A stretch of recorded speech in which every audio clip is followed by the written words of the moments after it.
Hey guys, welcome to another episode of the Michigan's Best Podcast. My name is Eric Hulkran, and all May long, if you're watching the video version of these podcasts or checking out the audio version, they are brought to you by our sponsors who helped us feed the front lines and bring lunches to healthcare workers on Nurses Day. Those include Frankenmuth Credit Union, Fifth Third Bank, Stanley Steamer, Northwoods Village, and Chelsea State Bank.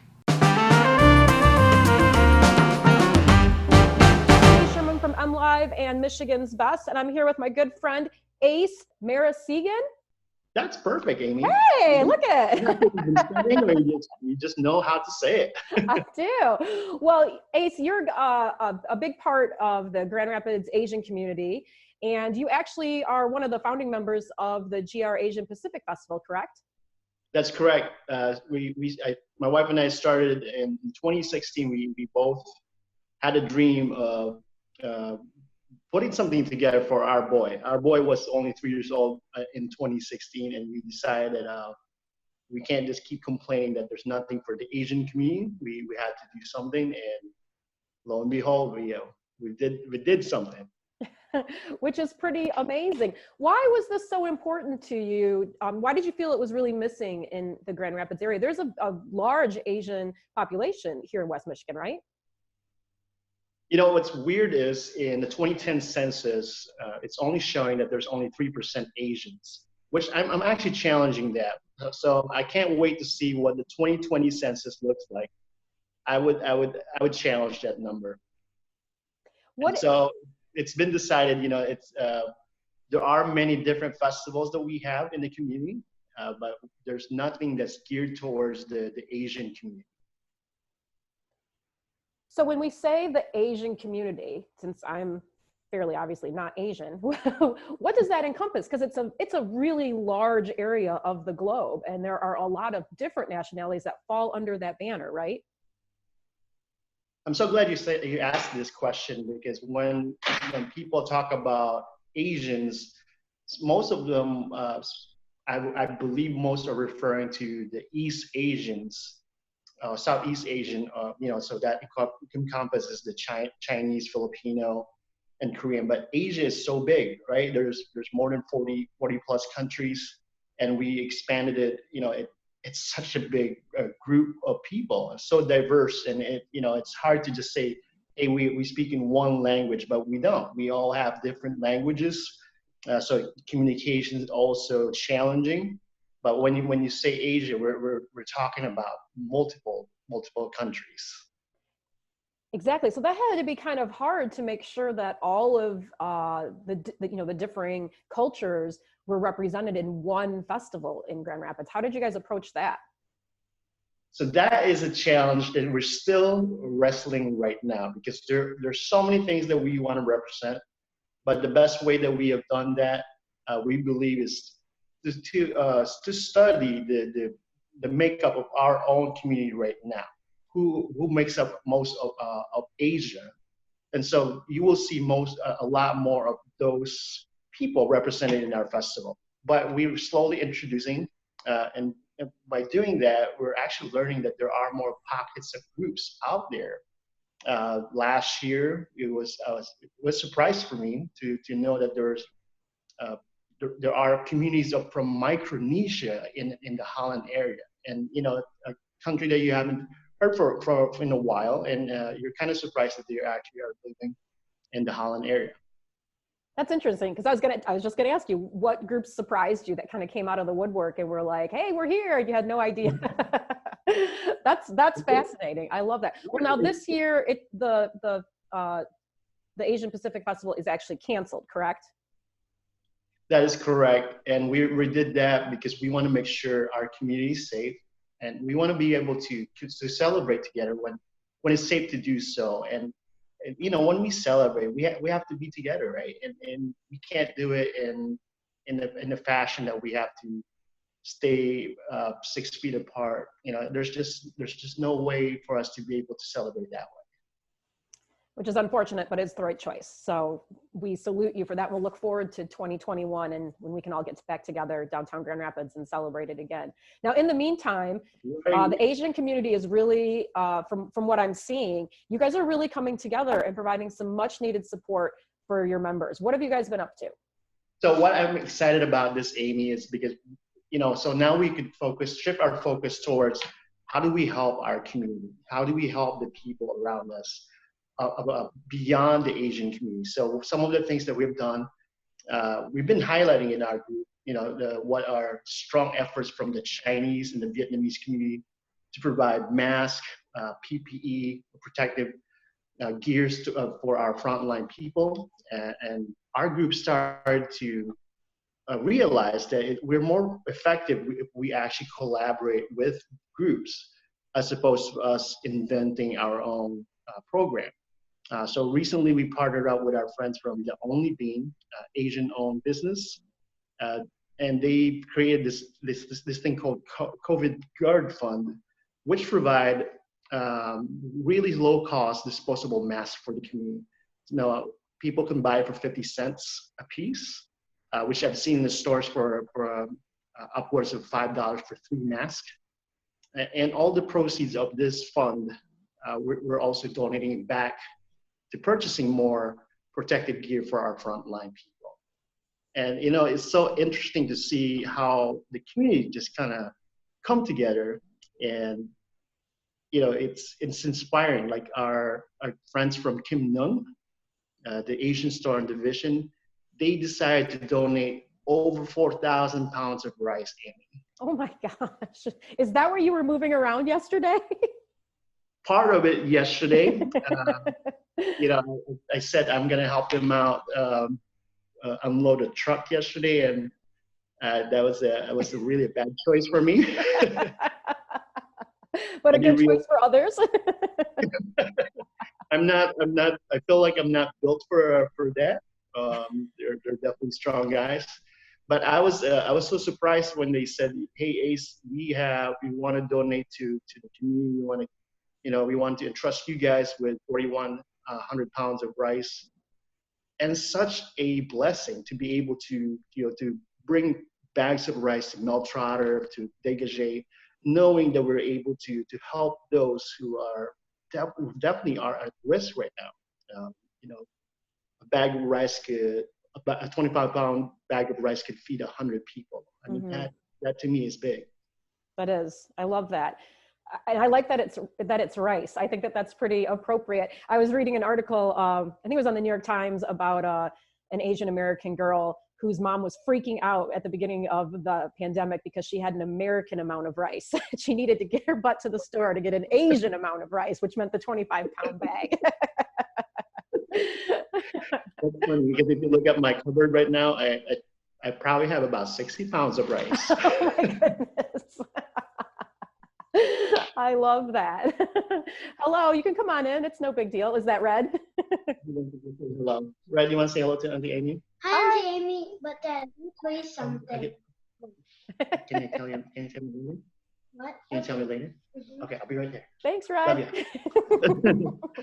I like that too. That's part of the reality of what we're all dealing with right now. So kids are always welcome, I think.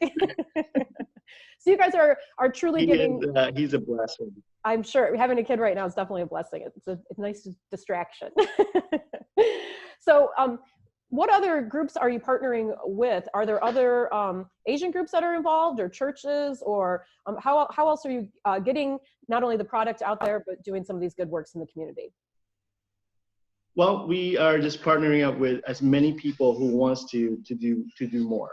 Our mission is to be a force for good, and to be able to inspire the kids, like my boy, to know that to be a great citizen of the United States is to be able to help one another. I mean, that's the main focus.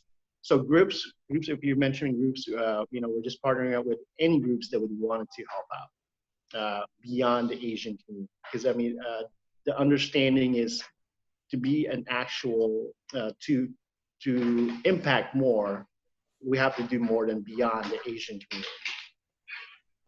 I think that's a really great point and a nice sentiment. I think that's awesome. What plans do you have for the future for your organization? And do you guys prefer to go, I mean, you kind of started off as the GR Asian-Pacific Festival, but do you have a new name for your group, or are you going by that? So we are working on changing it officially. I haven't talked to the whole team yet, so I can't really tell Okay, you. it's a secret. But what we're finding ourselves, we believe we're way beyond just doing a festival. Mhm. The festival started as an idea to bring awareness, to highlight the community, to highlight Asian communities, and to just kind of bring it out there, to showcase, to tell them about what we do, who we are, because we believe if we have understanding, then we can break those barriers. And so, yeah, we started as a festival, and now we're a different group, but still with a festival. So once we figure out, able to officially change our name, we can't wait to share that. Okay, you better give me the scoop, okay? Okay, I love all of this stuff. We'll get to how people can help you guys out if they want to contribute their time, talent, or money in a little bit. But what have you seen? What's been the Asian community's response to the pandemic? Have you guys been affected differently than other groups, or is it we're all in this? I mean, pretty much the same together. Unfortunately, in the beginning of the pandemic, and I still believe it's still happening now. With the virus, originating or the belief. Well, let me put it this way: some people were thinking that Asians in general were bringing viruses, and that was a scary moment for the Asian Americans, because some were being targeted, and some even were experiencing violence. And so, being an Asian American and this during the pandemic, during now, is actually a scary moment for us. But we believe that people are better than that, right? There's some people who doesn't understand, but there are people that do understand. And so we believe in the good, and that it's going to save us all. We strongly believe in that. I have to collect myself because that makes me so upset that you guys have been targeted. And I mean, I kind of heard some things, but to hear it firsthand from a friend is, that's terrible. That's terrible. And yeah, okay. Thank you for sharing that. I appreciate that. Moving forward, do you have any future projects that you're working on with your group? Anything in specific that you want to share that people might be able to participate in? So we are currently trying to build what we're going to be doing as a programming, as an actual group that does more than a festival. One thing that we're working through is how do we help immigrants or people in general who just wants to be able to experience what it's like to be a business owner, because we have the platform for it. I mean, if we could help them somehow, mentor them, help give them the resources, and give them a space to sell, because they could sell at the festival. And so to give them that firsthand experience. So that's something that we're working on. But we're also working on many, many different things. But we're trying to fine tune and hone into a few specifics, because things are kind of too broad right now.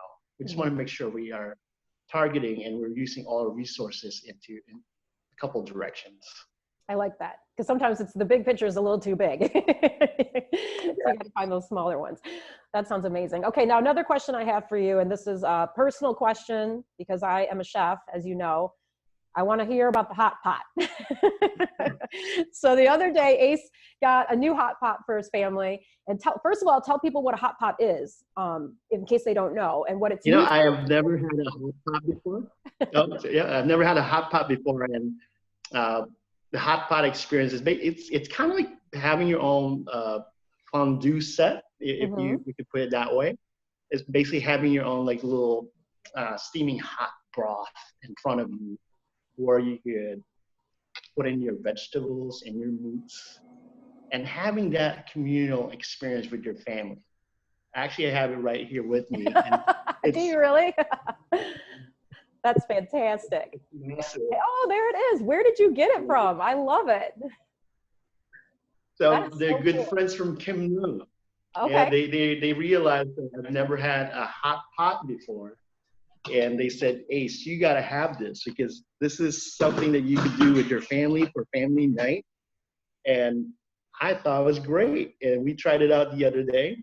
Had a little red cooking barbecue. You could cook barbecue in it too. So he was doing barbecue and the soup. And it was great. It was like a family bonding to the next level.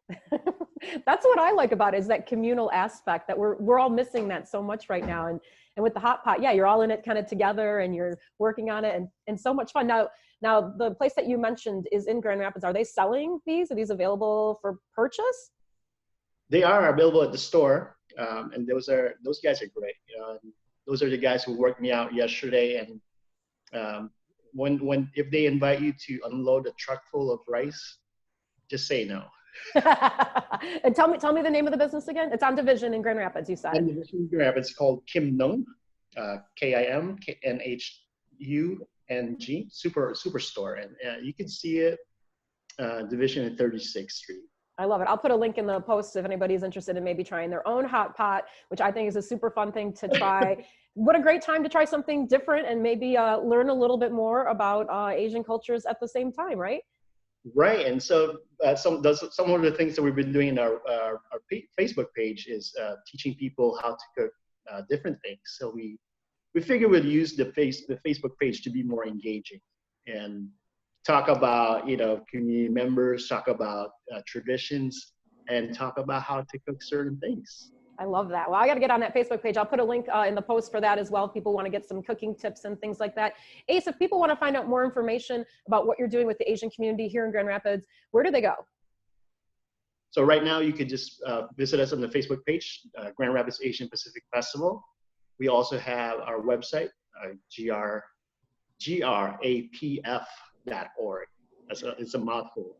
It is a mouthful. I'll put all those links in so people can find them easily. I love it. Well, Ace Marasigan, thank you so much for joining me. I appreciate it. Amy, thank you. Hey, hope you enjoyed that episode of the Michigan's Best Podcast. As I said all May long, these podcasts are brought to you by our sponsors, which include Zhang Financial, Henry A. Fox Sales, University of Michigan Credit Union, Garrett's Appliance, Muskegon Surgical Associates, and Chemical Bank, a division of TCF National Bank. Huge thank you to them. Hope you guys are having an awesome day. We'll talk again soon.